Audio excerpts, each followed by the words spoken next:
ต้มยำរបស់ខ្ញុំគឺជាអិនហើយបងប្អូនមើលទៅទឹកវាឡើងសឆ្ងាញ់មែនតើលាយខ្ទិះដូងលាយទឹកដោះគោស្រស់បែបនេះហើយឈ្ងុយក្លិនខ្ទិះដូងបងប្អូនដាក់ខ្ទិះដូងកាន់តែច្រើនកាន់តែឆ្ងាញ់ហើយដាក់ម្ទេសរាងហឹរបន្តិចមករសជាតិរាងដិតជាងខ្ញុំធ្វើបន្តិចមកឆ្ងាញ់ខ្លាំងបងប្អូនជំរាបសួរសួស្តីពុកម៉ែបងប្អូនថ្ងៃនេះនាងខ្ញុំមកធ្វើសម្លต้มយำបង្គាខ្ញុំអត់មានដាក់គ្រឿងអីច្រើនទេមានតែបង្គានិងបន្លែបន្តិចតួចបងប្អូនឥឡូវយើងទៅមើលវិធីលាងបង្គានិងខ្វេះយកពោះរបស់បង្គាចេញណាខ្ញុំបានកាត់ក្បាលបង្គាបែបនេះបងប្អូនហើយខ្ញុំយកកត្រៃហ្នឹងឆ្កឹះវាចាប់ឆ្កឹះយកពោះវាបែបនេះចេញបងប្អូនព្រោះអីយើងអត់បកសបកចេញហ៎អញ្ចឹងយើងត្រូវឆ្កឹះយកពោះវាអញ្ចឹងចេញមកបងប្អូនអាចប្រើជារបស់មុតស្រួចជាងនេះចាប់វាក៏បានដែរបើសិនជាយើងអត់ថ្នមអត់ប្រយ័ត្នវាអាចនឹងបែកខួរវាចេញមក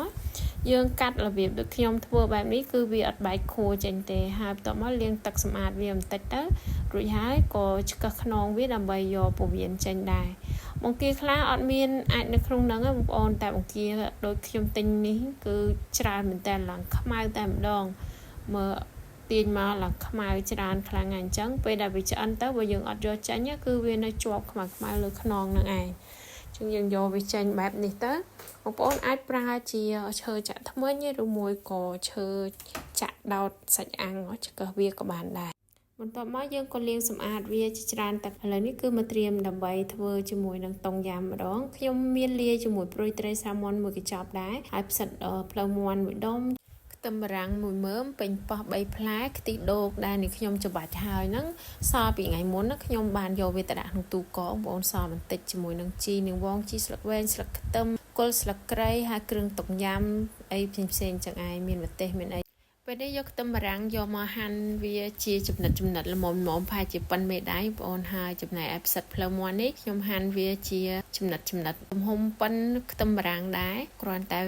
វារាងខ្លីជាងបន្តិចចំណែកឯពេញប៉ោះវិញខ្ញុំកាត់វាជា2ហើយពុះវាជា2ថែមទៀតកាត់បន្លែរួចរាល់ហើយរៀបចំទុកវាមួយឡែកយកគ្រឿងគល់ស្លឹកគ្រៃខ្ទឹមសជាមួយនឹងស្លឹកក្រូចសើចហ្នឹងយកវាមកកាត់ជាកង់តូចដើម្បីទុកដាក់ក្នុងទឹកស៊ុបគល់ស្លឹកគ្រៃខ្ញុំហាន់វាជាចំណិតបែបនេះកង់ខ្លីល្មម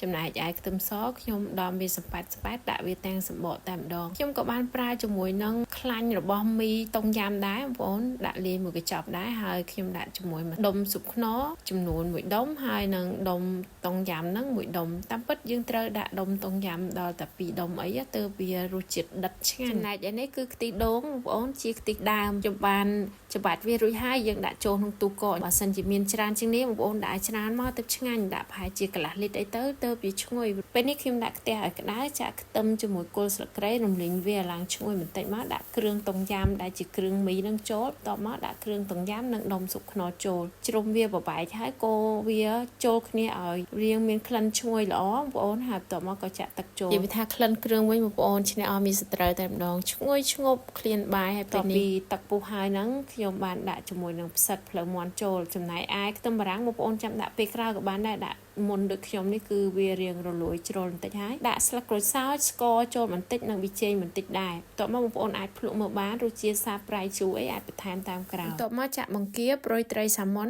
និងពេញប៉ោះចូលរួចហើយក៏ដាក់ជាមួយនឹងខ្ទិះដូងចូលផងដែរបងប្អូនជួយចុច Subscribe YouTube Channel របស់នាងខ្ញុំជួយ Like និង Share YouTube របស់នាងខ្ញុំផងដើម្បីបានជាកម្លាំងចិត្តខិតខំរកវីដេអូល្អៗលើក្រោយទៀតចែកជូនដល់បងប្អូនបន្ទាប់មកខ្ញុំក៏បានបន្ថែមជាមួយទឹកដោះគោស្រស់របស់កូនខ្ញុំនឹងថែមមួយកំប៉ុងទៀតដោយសារតែខ្ទិះដូងរបស់ខ្ញុំតិចពេកទឹកដោះគោស្រស់នេះជាប្រភេទទឹកដោះគោរបស់កូរ៉េគឺរសជាតិនឹងសាបទេបងប្អូនអត់មានរសជាតិអីទេចាក់វាចូលអញ្ចឹងហើយទៅបងប្អូនមើលទឹកសម្លរបស់យើងគឺឡើងពណ៌មើលទៅឡើងខ្ទិះឆ្ងាញ់តែម្ដងបើសិនជាបងប្អូនប្រើគ្រឿងរៀងដិតជាងហ្នឹងហើយដាក់ខ្ទិះដូងច្រើនដាក់ម្ទេសឲ្យហឹរលក្ខណៈបែបជូរហឹរបងប្អូនឆ្ងាញ់មែនតើជ្រះមាត់តែម្ដងញ៉ាំហើយមានកម្លាំងធ្វើស្រែបាន300-400ហិកតាឯណោះឥឡូវសម្លរបស់យើងនឹងគឺឆ្អិនហើយដួសដាក់ចានបែបនេះហើយបន្ទាប់មកយើងអាចដាក់ជីឬមួយក៏ច្បាច់ក្រូចឆ្មាបន្ថែមទៅបើសិនជាវាស្ទើរជូរបងប្អូនបង្គានិងព្រួយត្រីសាម៉ុនណាគឺមានអត្ថប្រយោជន៍ស្តៀងគ្នាទេអញ្ចឹងហើយសម្លមួយឆ្នាំងនេះគឺមានវីតាមីនច្រើនមែនតើព្រួយនេះខ្ញុំបានដាក់តាំងពីខ្ទិះដូងតាំងពីទឹកដោះគោស្រស់ទៀតហើយក៏មានផ្សិតផ្លៅមាន់ក៏មានគុណសម្បត្តិច្រើនដែរហើយជាមួយបង្គានិងព្រួយត្រីសាម៉ុនហ្នឹងក៏រឹតតែមានគុណសម្បត្តិច្រើនមែនតើបង្គាមាន ប្រូតេអ៊ីនច្រើនណាស់ប្រូតេអ៊ីននៅក្នុងបង្គានឹងធ្វើឲ្យយើងមានអារម្មណ៍ឆ្អែតបានយូរល្អសម្រាប់អ្នកសម្រក់គីឡូហើយវាមានជាតិអាស៊ីតខ្លាញ់អូមេហ្គា3នឹងច្រើនមែនតើមានជាតិរ៉ែច្រើនជួយដល់ប្រព័ន្ធភាពស៊ាំនៃរាងកាយសុខភាពឆ្អឹងលូតលាស់បានល្អ